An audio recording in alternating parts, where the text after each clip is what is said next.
आज हम आपको हिंदी फिल्मों के उस महान अभिनेता की बर्बादी की कहानी सुनाते हैं जिन्हें देख देख कर महानायक अमिताभ बच्चन ने डांस करना सीखा। वो बॉलीवुड के भगवान थे, लेकिन अंत होते होते भिखारी जैसी हालत में जीने को मजबूर हो गए। आपने एक गाना जरूर सुना होगा, शोला जो भड़के दिल मेरा धड़के।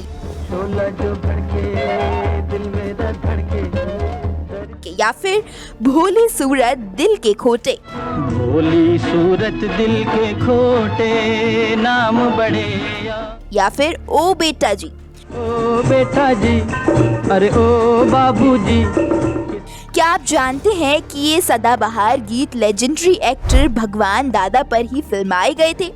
1913 में महाराष्ट्र के अमरावती में जन्मे भगवान एक मिल में काम करने वाले मजदूर के बेटे थे और परिवार के साथ एक छोटे से चौल में रहा करते थे, लेकिन उनके सपने बाकी लड़कों से अलग और बड़े थे। उनका पढ़ाई में मन नहीं लगता था। ऐसे में चौथी के बाद ही स्कूल छोड़ दिया।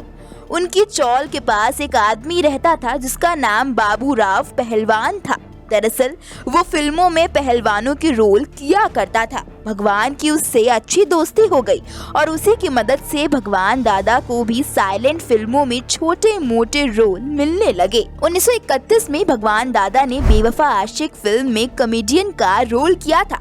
इसके बाद वो हिम्मते मर्दा और कातिल कटार जैसी फिल्मों में नजर आए। ये फिल्में करने के बाद कोई उन्हें ठीक से पहचानता नहीं था।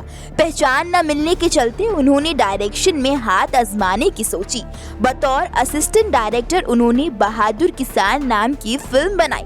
इसके बाद भगवान दादा ने जागृति पिक्चर्स नाम से कंपनी बनाई और कई छोटे मोटे बजट की फिल्मों का निर्देशन किया। इस बीच भगवान दादा की दोस्ती राज कपूर से हो गई। उन्होंने भगवान दादा को सलाह दी कि आप कोई ऐसी फिल्म बनाओ जिससे समाज तक कोई संदेश पहुंच सके।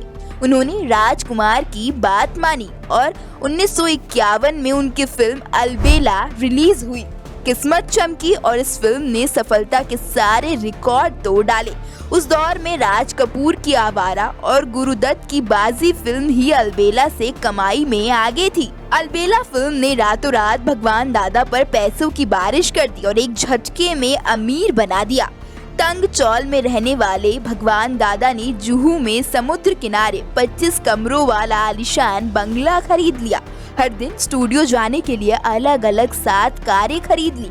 उस दौर में कुछ सबसे अमीर अभिनेताओं में भगवान दादा का नाम भी शुमार हो गया। उनके बारे में एक किस्सा बड़ा मशहूर है। कहते हैं कि वो शूटिंग के बीच में ही खड़े खड़े सो जाया करते थे। कई बार उनकी आंखें खुली रहती, लेकिन बाद में पता चलता कि वो तो ऐसे ही सो रहे थे। और क्या आप जानते हैं कि मंत्रा का रोल करने के लिए मशहूर अभिनेत्री ललिता पवार की आंख उन्हीं के एक थप्पड़ की वजह से खराब हो गई थी। शूटिंग के दौरान भगवान दादा को थप्पड़ मारना था, लेकिन वो थप्पड़ उन्होंने थोड़ा जोर से मार दिया। लेकिन फिर ऐसा क्या हो गया कि भगवान दादा राजा से रंक बन गए और उनका जीवन दर्दनाक अंत की ओर चला गया। दरअसल जब बेहिसाब पैसा आया तो भगवान दादा को शराब और जुए की बुरी लत लग गई। वो जमकर शराब पीते और जुआ खेलते। वो इतनी शराब पीते कि दोस्त मजाक में बोलते कि अगर इनकी खाली बोतलों को बेच दें तो बांद्रा में एक बंगला खरीदा जा सकता है। भगवान दादा को बर्बाद करने वाली 3 फिल्में मानी जाती हैं। अलबेला की तर्ज पर ही उन्होंने झमेला और लाबेला फिल्म बनाई थी, जो बुरी तरह से फ्लॉप हो गई। इसके बाद वो बुरी तरह कर्ज में डूबते चले गए।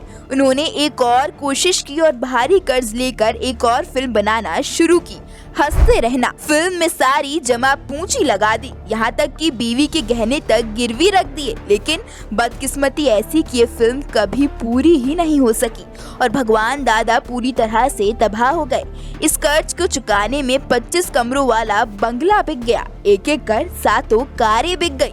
भगवान दादा कंगाल होकर सड़क पर आ गए। आलीशान बंगले में रहने वाले भगवान फिर से उसी चौल में पहुंच गए जहां वो शुरुआती दिनों में रहा करते थे। उन्हें बर्बादी का ऐसा सदमा लगा कि वो अपने अंत समय में चौल में गुमसुम रहकर जिंदगी काटने लगे और शराब के नशे में धुत रहते।